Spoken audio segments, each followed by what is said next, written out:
Hi friends, ಎಲ್ರಿಗೂ ನಮಸ್ಕಾರ. ನಾನು ನಿಮಗೆ ಹೊಸ ರೀತಿಯಲ್ಲಿ ಚಿಕನ್ ಗ್ರೇವಿನ ಹೇಗೆ ಮಾಡೋದು ಅಂತ ಹೇಳ್ಕೊಡ್ತಾ ಇದ್ದೀನಿ. ತುಂಬ ಟೇಸ್ಟಿಯಾಗಿರುತ್ತೆ. ನೀವು ಒಂದ್ಸರಿ ಟ್ರೈ ಮಾಡಿ, ಟೇಸ್ಟ್ ಮಾಡಿ, ಹಾಗೆ ಹೇಗಿದೆ ಅಂತ ಕೂಡ ಕಮೆಂಟ್ ಮಾಡಿ ತಿಳಿಸಿ. ನಾನಿಲ್ಲಿ ಫಸ್ಟು ಒಂದು 3/4 kg ಚಿಕನ್ ತೊಗೊಂಡಿದ್ದೀನಿ. ಅಂದರೆ ಬೋನ್ಲೆಸ್ ಚಿಕನ್ ತೊಗೋಬೇಕು. ಬೋನ್ಲೆಸ್ ಚಿಕನ್ ತೊಗೊಂಡು ಒಂದು 3/4 kg ಒಂದು ಬಾಣಲಿಗೆ ಹಾಕ್ಕೊಂಡು ಒಂದು ಚಿಕ್ಕ ಲೋಟದಷ್ಟು ನೀರು ಹಾಕ್ಕೊಂಡು ಸ್ವಲ್ಪ ಅರಿಶಿನ ಪುಡಿ, ಸ್ವಲ್ಪ ಉಪ್ಪು ಸೇರಿಸ್ಕೊಂಡು ಚೆನ್ನಾಗಿ ಬೇಯಿಸ್ಕೋಬೇಕು. ನೀರು ಕಂಪ್ಲೀಟಾಗಿ ಸುಂಡೋ ತನಕ ಬೇಯಿಸ್ಕೊತಾ ಇರಬೇಕು. ಈಗ ಒಂದು ಪ್ಲೇಟ್ನ ಮುಚ್ತಾ ಇದ್ದೀನಿ. ಮಧ್ಯೆ ಮಧ್ಯೆ ತಿರುಗಿಸ್ಕೊತಾ ಇರಬೇಕು. ಈ ರೀತಿನೂ ಒಂದ್ಸರಿ ಟ್ರೈ ಮಾಡಿ, ತುಂಬ ಚೆನ್ನಾಗಿರುತ್ತೆ. ಒಳ್ಳೆ ಟೇಸ್ಟ್ ಇರುತ್ತೆ. ಗ್ರೇವಿ ತುಂಬ ಚೆನ್ನಾಗಿರುತ್ತೆ. ರೊಟ್ಟಿ, ಚಪಾತಿ, ಪೂರಿ, ಇಡ್ಲಿಗೆಲ್ಲ ತುಂಬ ಚೆನ್ನಾಗಿರುತ್ತೆ. ನೀವು ಒಂದ್ಸರಿ ಟ್ರೈ ಮಾಡಿ. ಇವಾಗ ನೀರು ಸುಂಡೋದಕ್ಕೆ ಬರ್ತಾಯಿದೆ. ಇನ್ನೊಂದು 10 ನಿಮಿಷ ಆದರೆ ನೀರೆಲ್ಲ ಕಂಪ್ಲೀಟಾಗಿ ಸುಂಡೋದಕ್ಕೆ ಬರುತ್ತೆ. ಅಲ್ಲಿ ತನಕ ಮಧ್ಯೆ ಮಧ್ಯೆ ತಿರುಗಿಸ್ಕೊತಾ ಇರಬೇಕು. ಮತ್ತೆ ಪ್ಲೇಟ್ ಮುಚ್ತಾ ಇದ್ದೀನಿ.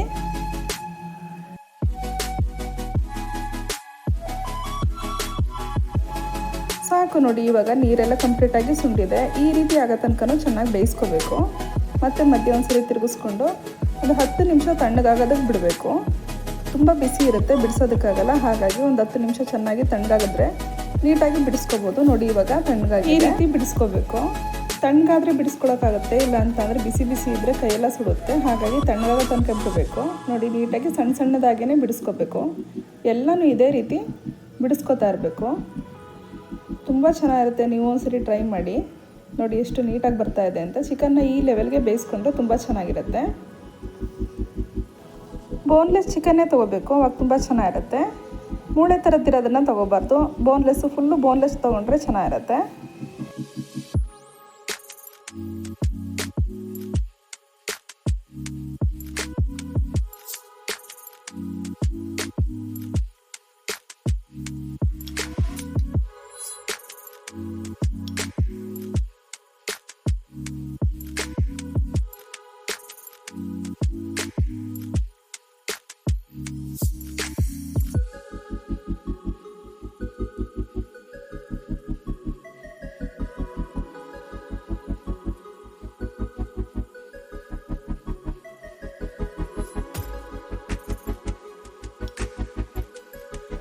ನೋಡಿ, ಎಲ್ಲನೂ ಬಿಡಿಸ್ಕೊಂಡಾಗಿದೆ. ಈಗ ಆಲ್ಮೋಸ್ಟ್ ಎಲ್ಲ ಬಿಡಿಸ್ಕೊಂಡಾಗಿದೆ. ಈ ರೀತಿ ಸಣ್ಣಗೆ ಬಿಡಿಸ್ಕೋಬೇಕು, ತುಂಬ ಚೆನ್ನಾಗಿರುತ್ತೆ.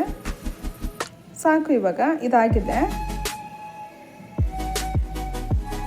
ಅದೇ ಬಾಂಡ್ಲಿಗೆ ಒಂದು ಸೌಟಷ್ಟು ಎಣ್ಣೆ ಹಾಕೋತಾ ಇದ್ದೀನಿ. ಎಣ್ಣೆನ ಬಿಸಿ ಆಗೋದಕ್ಕೆ ಬಿಡಬೇಕು. ನಾನಿಲ್ಲಿ 1.5 ಸೌಟಷ್ಟು ಎಣ್ಣೆ ಹಾಕ್ಕೊಂಡಿದ್ದೀನಿ. ಹಸಿಮೆಣ್ಸಿನ್ಕಾಯಿ, ಕ್ಯಾಪ್ಸಿಕಮ್ಮು, ಈರುಳ್ಳಿ ಮತ್ತು ಟೊಮೊಟೊ, ಕೊತ್ತಂಬರಿ ಸೊಪ್ಪನ್ನ ತೊಗೊಂಡಿದ್ದೀನಿ.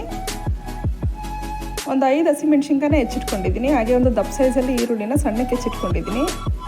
ಅದನ್ನು ಹಾಕ್ಕೋಬೇಕು. ಈರುಳ್ಳಿ ಗೋಲ್ಡನ್ ಬ್ರೌನ್ ಬರೋ ತನಕ ಫ್ರೈ ಮಾಡ್ಕೋಬೇಕು. ಹಸಿಮೆಣ್ಸಿನ್ಕಾಯಿನ ಸೀಳ್ಕೋಬೇಕು, ತುಂಬ ಚೆನ್ನಾಗಿರುತ್ತೆ. ಹಸಿಮೆಣ್ಸಿನ್ಕಾಯಿ ನಿಮ್ಗೆ ಎಷ್ಟು ಬೇಕೋ ಅಷ್ಟು ನೋಡಿ ಹಾಕ್ಕೊಳ್ಳಿ.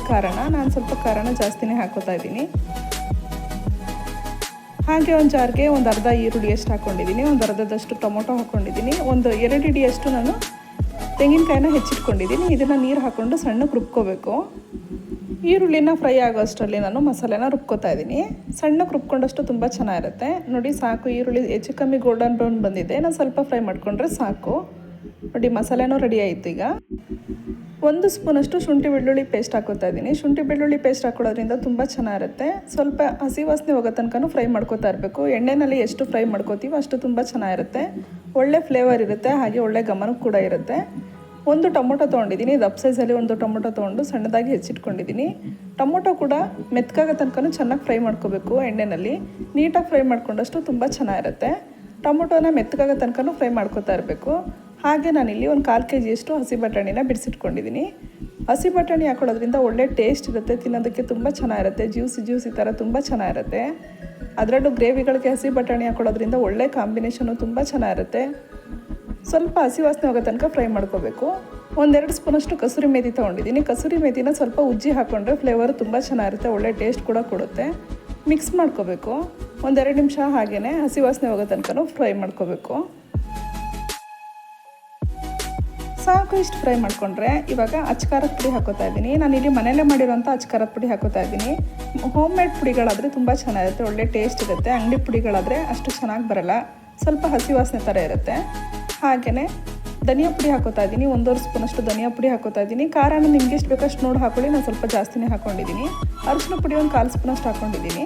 ಮಿಕ್ಸ್ ಮಾಡ್ಕೋಬೇಕು. ಎಣ್ಣೆಯಲ್ಲಿ ಸ್ವಲ್ಪ ಫ್ರೈ ಮಾಡ್ಕೊಂಡಷ್ಟು ತುಂಬ ಚೆನ್ನಾಗಿರುತ್ತೆ. 1-2 ನಿಮಿಷ ಬಾಡಿಸ್ಕೊಂಡ್ರೆ ಸಾಕು. ಯಾವುದೇ ಮಸಾಲೆ ಪದಾರ್ಥಗಳನ್ನ ಎಣ್ಣೆಯಲ್ಲಿ ಚೆನ್ನಾಗಿ ಫ್ರೈ ಮಾಡ್ಕೊಂಡಷ್ಟು ಅಡುಗೆ ತುಂಬ ಚೆನ್ನಾಗಿ ಬರುತ್ತೆ, ಒಳ್ಳೆ ಟೇಸ್ಟ್ ಇರುತ್ತೆ. ಇವಾಗ ರುಚಿಗೆ ತಕ್ಕಷ್ಟು ಉಪ್ಪು ಹಾಕೋತಾ ಇದ್ದೀನಿ. ನಾನಿಲ್ಲಿ ಪುಡಿ ಉಪ್ಪು ಹಾಕೋತಾ ಇದ್ದೀನಿ. ರುಚಿಗೆ ಎಷ್ಟು ಬೇಕೋ ಅಷ್ಟು ನೋಡಿ ಉಪ್ಪು ಹಾಕ್ಕೋಬೇಕು, ಮತ್ತು ಮಿಕ್ಸ್ ಮಾಡ್ಕೋಬೇಕು. ಖಾರದ ಪುಡಿ ಧನಿಯಾ ಪುಡಿ ಹಾಕೊಂಡ್ಮೇಲೆ ಸ್ವಲ್ಪ ಮಸಾಲೆ ಎಲ್ಲ ಗಟ್ಟಿ ಥರ ಅನಿಸುತ್ತೆ, ಅಷ್ಟು ನೀಟಾಗಿ ಫ್ರೈ ಆಗೋಲ್ಲ. ಒಂದು ಅರ್ಧ ಲೋಟದಷ್ಟು ನೀರು ಹಾಕೋಬೇಕು. ಚಿಕ್ಕ ಲೋಟದಲ್ಲಿ ಒಂದು ಅರ್ಧ ಲೋಟದಷ್ಟು ನೀರು ಹಾಕ್ಕೊಂಡ್ರೆ ನೀಟಾಗಿ ಫ್ರೈ ಆಗುತ್ತೆ. ಸ್ವಲ್ಪ ನೀರು ಹಾಕ್ಕೋಬೇಕು, ಮಿಕ್ಸ್ ಮಾಡ್ಕೋಬೇಕು, ಮತ್ತು 1-2 ನಿಮಿಷ ಚೆನ್ನಾಗಿ ಬೇಯಿಸ್ಕೋಬೇಕು. ಇವಾಗ ಗರಂ ಮಸಾಲ ಹಾಕೋತಾ ಇದ್ದೀನಿ. ಮನೆಯಲ್ಲೇ ಮಾಡಿರೋಂಥ ಗರಂ ಮಸಾಲ ಇದು. 1/4 ಸ್ಪೂನಷ್ಟು ಹಾಕ್ಕೊಂಡ್ರೆ ಸಾಕು, ಜಾಸ್ತಿ ಹಾಕ್ಕೊಳ್ಳೋದೇನು ಬೇಕಿಲ್ಲ. ಜಾಸ್ತಿ ಹಾಕ್ಕೊಂಡ್ರೆ ಮಸಾಲೆ ಥರ ಅಂತ ಅನ್ನಿಸ್ಬಿಡುತ್ತೆ. 1/4 ಸ್ಪೂನಷ್ಟು ಹಾಕ್ಕೊಂಡ್ರೆ ತುಂಬ ಚೆನ್ನಾಗಿರುತ್ತೆ. ನೀಟಾಗಿ ಮಿಕ್ಸ್ ಮಾಡ್ಕೋಬೇಕು. ನೋಡಿ, ಈ ರೀತಿ ಮಾಡಿಕೊಂಡ್ರೆ ತುಂಬ ಚೆನ್ನಾಗಿರುತ್ತೆ. ಹಸಿ ಬಟಾಣಿ ಹಾಕ್ಕೊಂಡಿರೋದ್ರಿಂದ ಕಲರ್ಫುಲ್ಲಾಗಿ ತುಂಬ ಚೆನ್ನಾಗಿರುತ್ತೆ, ಒಳ್ಳೆ ಟೇಸ್ಟ್ ಕೂಡ ಇರುತ್ತೆ. ಹಾಗೆ ರುಬ್ಬಿರೋಂಥ ಮಸಾಲೆ ಹಾಕೋತಾ ಇದ್ದೀನಿ. ಇದನ್ನು ಅಷ್ಟೇ ಎಣ್ಣೆಯಲ್ಲಿ ಚೆನ್ನಾಗಿ ಫ್ರೈ ಮಾಡ್ಕೋಬೇಕು. 1-2-3 ನಿಮಿಷ ಮಸಾಲೆನ ಚೆನ್ನಾಗಿ ಫ್ರೈ ಮಾಡ್ಕೋಬೇಕು. ಯಾಕಂದರೆ ತೆಂಗಿನಕಾಯಿ ಹಾಕ್ಕೊಂಡಿರೋದ್ರಿಂದ ಹಸಿ ವಾಸನೆ ಥರ ಇರುತ್ತೆ. ಹಾಗಾಗಿ ಎಣ್ಣೆಯಲ್ಲಿ ಚೆನ್ನಾಗಿ 1-2-3 ನಿಮಿಷ ಚೆನ್ನಾಗಿ ಫ್ರೈ ಮಾಡಿಕೊಂಡ್ರೆ ಒಳ್ಳೆ ಟೇಸ್ಟ್ ಇರುತ್ತೆ, ತುಂಬ ಚೆನ್ನಾಗಿರುತ್ತೆ. ತಿನ್ನೋದಕ್ಕೂ ಕೂಡ ತುಂಬ ಚೆನ್ನಾಗಿರುತ್ತೆ. 1-2-3 ನಿಮಿಷ ಹಾಗೇ ಎಣ್ಣೆಯಲ್ಲಿ ಫ್ರೈ ಮಾಡ್ಕೋತಾ ಇರಬೇಕು. ನೋಡಿ, ಈ ರೀತಿ ಮಾಡ್ಕೋತಾ ಇದ್ದೀನಿ. ಒಂದು ಪ್ಲೇಟ್ ಮುಚ್ಚಬೇಕು. 3 ನಿಮಿಷ ಬೇಯೋದಕ್ಕೆ ಬಿಡಬೇಕು.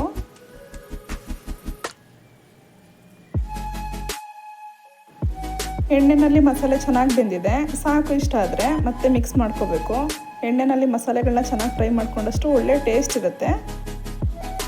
ಇವಾಗ ನೀರು ಹಾಕೋತಾ ಇದ್ದೀನಿ. ನಾನಿಲ್ಲಿ ಜಾರ್ಗೆ ಸ್ವಲ್ಪ ನೀರು ಹಾಕ್ಕೊಂಡಿದ್ದೀನಿ. ಒಂದು ದೊಡ್ಡ ಲೋಟದಷ್ಟು ನೀರು ತೊಗೊಂಡಿದ್ದೀನಿ. ಗ್ರೇವಿ ನಿಮ್ಗೆ ಎಷ್ಟು ಬೇಕೋ ಅಷ್ಟು ನೋಡಿ ನೀರು ಹಾಕೊಳ್ಳಿ. ನಾನಿಲ್ಲಿ ದೊಡ್ಡ ಲೋಟದಲ್ಲಿ 1/4 ಲೀಟ್ರಷ್ಟು ನೀರು ಹಾಕ್ಕೊಂಡಿದ್ದೀನಿ. ಗ್ರೇವಿ ನಿಮ್ಗೆ ಎಷ್ಟು ಬೇಕೋ ಅಷ್ಟು ನೋಡಿ ನೀರು ಹಾಕೊಳ್ಳಿ.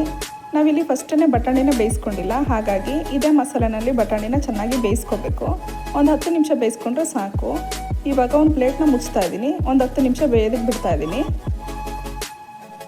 ಮಧ್ಯೆ ತಿರುಗಿಸ್ಕೊತಾ ಇರಬೇಕು. ಮೀಡಿಯಮ್ ಊರಿನಲ್ಲಿ ಬೇಯಿಸ್ಕೊಂಡ್ರೆ ಸಾಕು. ಹೈ ಫ್ಲೇಮಲ್ಲಿ ಇಟ್ಕೊಳ್ಳೋದೇನು ಬೇಕಾಗಿಲ್ಲ. ಮೀಡಿಯಮ್ ಫ್ಲೇಮಲ್ಲಿ ಬೇಯಿಸ್ಕೊಂಡ್ರೆ ತುಂಬ ಚೆನ್ನಾಗಿರುತ್ತೆ. ಹೈ ಫ್ಲೇಮಲ್ಲಿ ಇಟ್ಕೊಂಡ್ರೆ ಸೀದಂಗೆ ಆಗಿಬಿಡುತ್ತೆ. ಹಾಗಾಗಿ ಮೀಡಿಯಮ್ ಫ್ಲೇಮಲ್ಲಿ ಒಂದು 10 ನಿಮಿಷ ಬೇಯಿಸ್ಕೊಂಡ್ರೆ ಸಾಕು. ಮಧ್ಯೆ ತಿರುಗಿಸ್ಕೊತಾನೆ ಇರಬೇಕು. ಯಾಕಂದರೆ ಕಾಯಿ ಮಸಾಲೆ ಹಾಕಿರೋದ್ರಿಂದ ತಲೆ ಹಿಡ್ದಂಗೆ ಆಗುತ್ತೆ. ಹಾಗಾಗಿ ಮಧ್ಯೆ ತಿರುಗಿಸ್ಕೋಬೇಕು. ಒಂದು ಸರಿ ಬಟಾಣಿ ಬೆಂದಿದೆಯಲ್ಲ ಅಂತ ಚೆಕ್ ಮಾಡ್ಕೋಬೇಕು. ಇನ್ನೊಂದು 5 ನಿಮಿಷ ಬೇಯಿಸ್ಕೋಬೇಕು. ಬಟಾಣಿ ಚೆನ್ನಾಗಿ ಬೆಂದಷ್ಟು ತುಂಬ ಚೆನ್ನಾಗಿರುತ್ತೆ.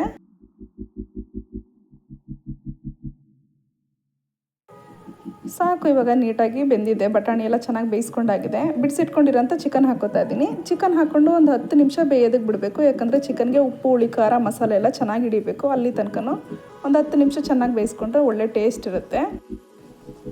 ಹಾಗೆ ಕ್ಯಾಪ್ಸಿಕಮ್ ಹಾಕೋತಾ ಇದ್ದೀನಿ. ನಾನಿಲ್ಲಿ 1 ಕ್ಯಾಪ್ಸಿಕಮ್ನ ತೊಗೊಂಡು ದಪ್ಪಕ್ಕೆ ಹೆಚ್ಚಿಟ್ಕೊಂಡಿದ್ದೀನಿ. ಕ್ಯಾಪ್ಸಿಕಮ್ನ ಲಾಸ್ಟಲ್ಲೇ ಹಾಕೋಬೇಕು. ಕ್ರಿಸ್ಪಿಯಾಗಿ ತುಂಬ ಚೆನ್ನಾಗಿರುತ್ತೆ ತಿನ್ನೋದಕ್ಕೆ. ಫಸ್ಟೇ ಹಾಕೊಂಡ್ಬಿಟ್ರೆ ಮೆತ್ತಗಾಗ್ಬಿಡುತ್ತೆ, ಅಷ್ಟು ಚೆನ್ನಾಗಿರಲ್ಲ. ಲಾಸ್ಟಿಗೆ ಹಾಕೋಬೇಕು, ತುಂಬ ಚೆನ್ನಾಗಿರುತ್ತೆ. ಇವಾಗ ಒಂದು 5 ನಿಮಿಷ ಇದ್ರ ಜೊತೆ ಚೆನ್ನಾಗಿ ಬೇಯಿಸ್ಕೊಂಡ್ರೆ ಸಾಕು. 5 ನಿಮಿಷ ಆಗಿದೆ. ಮತ್ತೆ ಕಸೂರಿ ಮೇಥಿ ಹಾಕೋತಾ ಇದ್ದೀನಿ.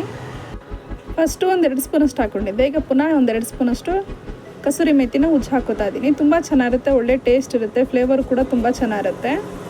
ಮತ್ತೆ ಮಿಕ್ಸ್ ಮಾಡಿಕೊಂಡು ಮಸಾಲೆ ಜೊತೆಗೆ ಹೊಂದ್ಕೊಳ್ಳೋ ಥರ ಬೇಯಿಸ್ಕೋಬೇಕು. ಇನ್ನೊಂದು ನಿಮಿಷ ಬೇಯಿಸ್ಕೊಂಡ್ರೆ ಸಾಕು. ಇವಾಗ ಚಿಕನ್ ಗ್ರೇವಿ ರೆಡಿ ಆಗಿದೆ. ಇಡ್ಲಿ ಜೊತೆಗೆ, ಪೂರಿ ಜೊತೆಗೆ, ರೊಟ್ಟಿ, ಚಪಾತಿ, ದೋಸೆಗೆಲ್ಲ ತುಂಬ ಚೆನ್ನಾಗಿರುತ್ತೆ. ನೀವು ಒಂದ್ಸರಿ ಟ್ರೈ ಮಾಡಿ ಟೇಸ್ಟ್ ಮಾಡಿ. ಹಾಗೆ ನಾನು ಮಾಡಿರೋ ಈ ರೆಸಿಪಿ ನಿಮಗೆ ಇಷ್ಟ ಆಯಿತು ಅಂತ ಹೇಳಿದ್ರೆ ಲೈಕ್ ಮಾಡಿ, ಶೇರ್ ಮಾಡಿ, ಕಮೆಂಟ್ ಮಾಡಿ. ಹಾಗೆ ನನ್ನ ಚಾನಲ್ಗೆ ಸಬ್ಸ್ಕ್ರೈಬ್ ಆಗಿ. Thank you.